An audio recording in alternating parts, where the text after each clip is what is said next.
Thank you so much. Good afternoon, everybody. It's really great to be here.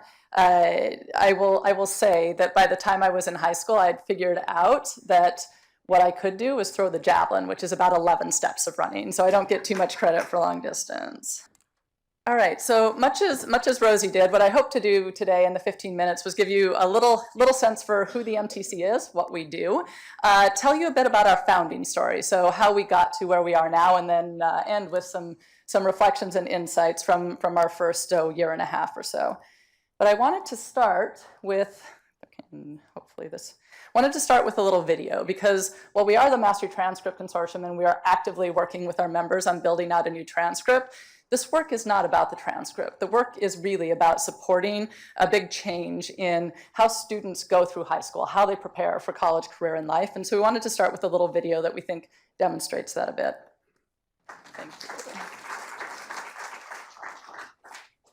So hopefully that gives you a sense. We think that all students should have access to the sort of authentic, project-based, and frankly, deeply personalized to what they want to do sort of education that we saw in Carla's reimagined world. So at the MTC, we're seeking to reinvent how students prepare for college, career, and life by creating a high school transcript that reflects the unique skills, strengths, and interests of each learner. We know that many schools, probably many in this room, certainly many of our member schools, are folks who are finding a way and investing resources in the sort of projects that we saw Carla working on. And some have moved fully to competency-based, standards-based, mastery-based learning. For all of these schools, as they do this work, they typically find that the traditional transcript combined with the college admissions process really is a big hurdle. So these schools, here's a very traditional transcript, probably looks familiar to you. Single subject, grade, credit for doing time. So these schools who have just watched their students work in a team, define a problem, collaborate on solving that problem, have to turn around and translate it back to how many hours are we going to give to a math course? How many hours are we going to give to a science course? And what sort of grade do we want to assign to that? And it just puts that, it not only is not an accurate reflection of what the student is doing, it doesn't give good information as they continue through the process and think about college.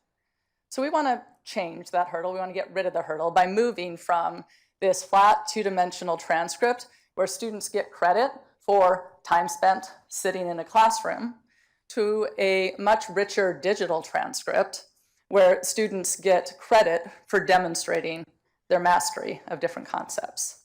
So with the mastery transcript, the idea here is schools, based on their individual portrait of graduate, set up a set of mastery credits that students are set to get. Students accumulate the work that they've done, put that in, and they get credit for demonstrating what they can do. And that could be both traditional academic credit, something like the ability to apply mathematical reasoning in a number of unique and complex situations, or it could be a skill like collaboration, or the ability to demonstrate agility when you're faced with ambiguity. Again, up to the definition of the schools.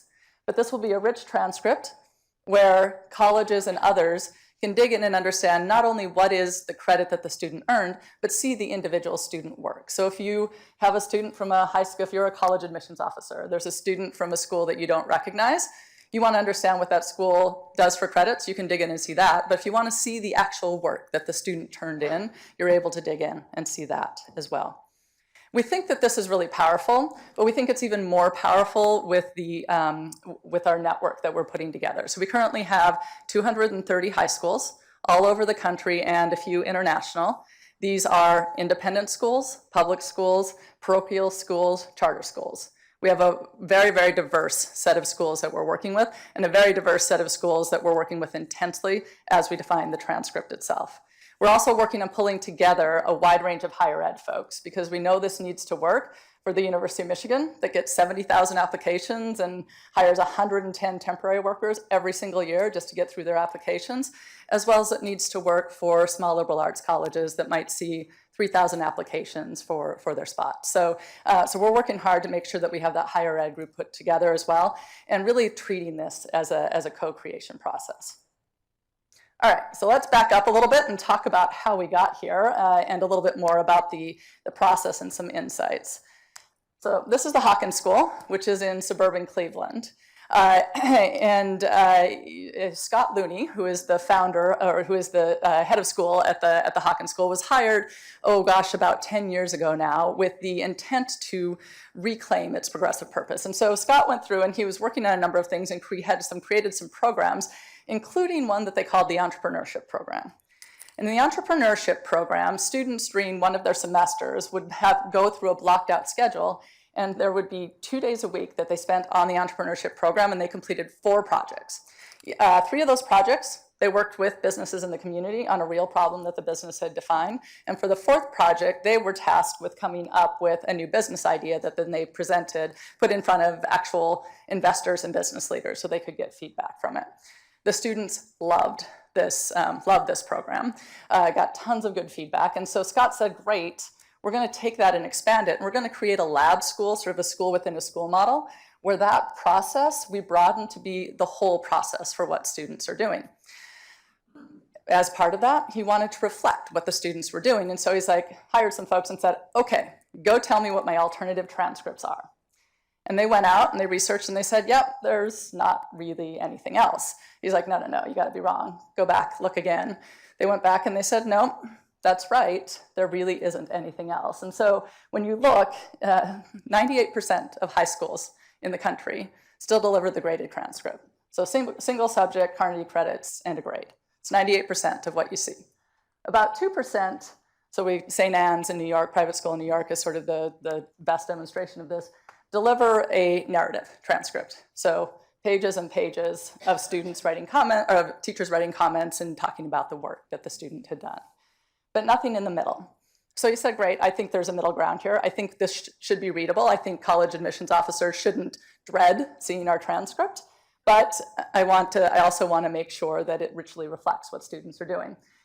So decided to create this, had a conversation with a couple college folks who said, you know, this is really interesting. If it's just you, frankly, we're kind of going to ignore it.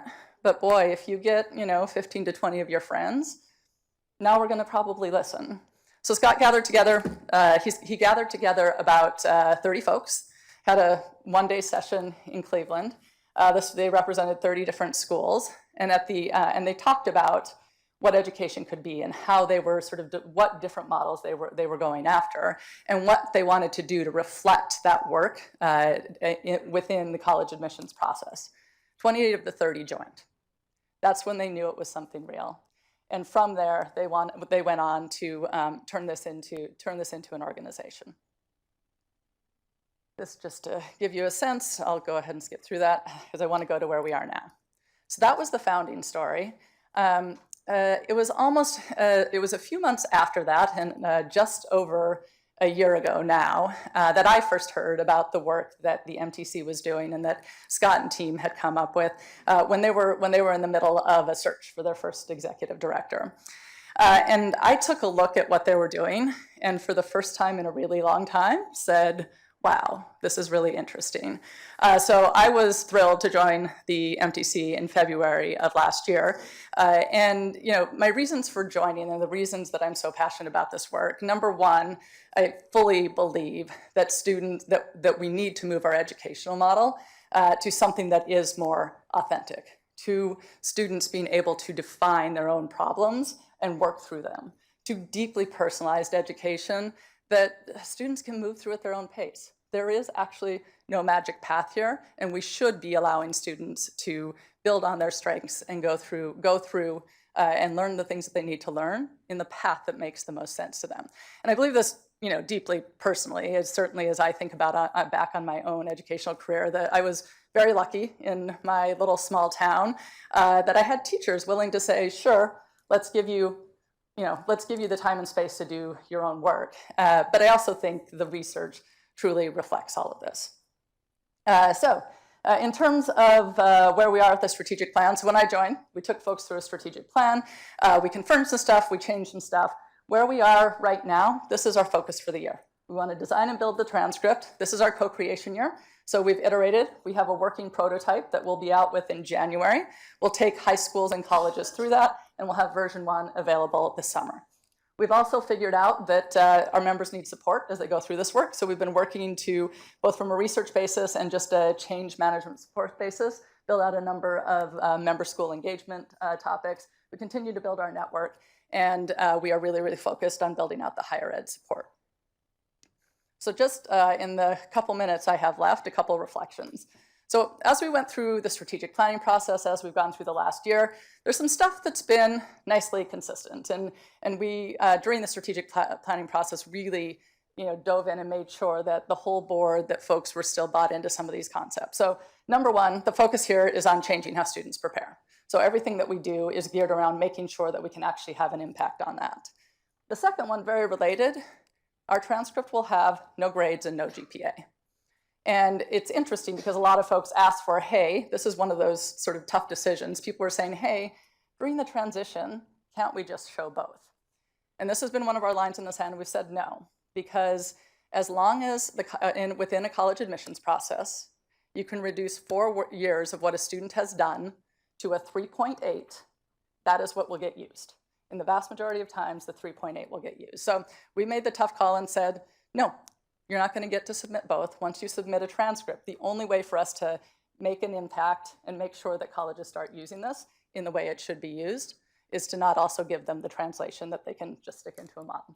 So no grades, no GPA was one of the things that we held to, and schools determine their mastery credit. So this will happen in a number of ways. Obviously, schools respond to the state standards and sort of a number of other influences, but we wanted to be really clear that this is not MTC coming and saying, hey, here's a model. This is the MTC saying, we're going to build a technology and some consistency that allows colleges to take this on and utilize it, but you own your portrait of a graduate. You own what's most important for students. So what's expanded or changed? From those 25 schools to our now 230 very diverse members that continue to grow every week. It's a very different thing to think about building a transcript for 25 independent schools than it is to build for the sort of membership that we now have. So certainly the transcript design, we've made sure to include a wide range of folks because it needs to, reflect a range of student outcomes and a range of student programs. School transformation supports. When you're thinking about this as 15 to 20 schools where you know all the heads of schools, you know who's going to need what. When you're thinking about it as like, hey, we need to help folks get through this transformation, you think about your partnerships and other things differently. So we've started to expand some of that work. We think there'll be a range of implementation models. And one of the most important things that I think, wasn't envisioned early on that we think we're going to need to think through is this big transformation in how we guide students. So when you go from, hey, you need to take the right courses and here's the formula for that, to, hey, here are the credits that you need to get over the next 4 years, and here's the different things that you could achieve in the different paths. That's a radically different way of helping students think about their own model. Some of the decisions and priorities. So we're starting with high school to college. We've got a bunch of like, hey, can't you do college, can't you do middle school? So we've moved in there. We've affirmed the centrality of equity in our design, and this was something that, frankly, colleges asked us to do. And we've accelerated our higher ed engagement because we think that's super important. I know I'm out of time, but just to give you a sense for some upcoming challenges here. Higher ed, we need to build public supporters. We get a lot of people in private that say, yes, of course, this is great. This is what we want to do. We want a few of those to start being public. We're thinking about NCAA scholarships, the supporting the guidance models, assessment standards. There will be some battles about what quality is and some pressure on us to define quality that we're going to have to figure out how we navigate. And how do we cross the chasm? How do we get this from sort of a couple early adopters into more folks doing it? Because we think that once we do, the power that the college admissions process has to actually support the change will be really powerful. So thank you very much. Appreciate the time and look forward to chatting with you later.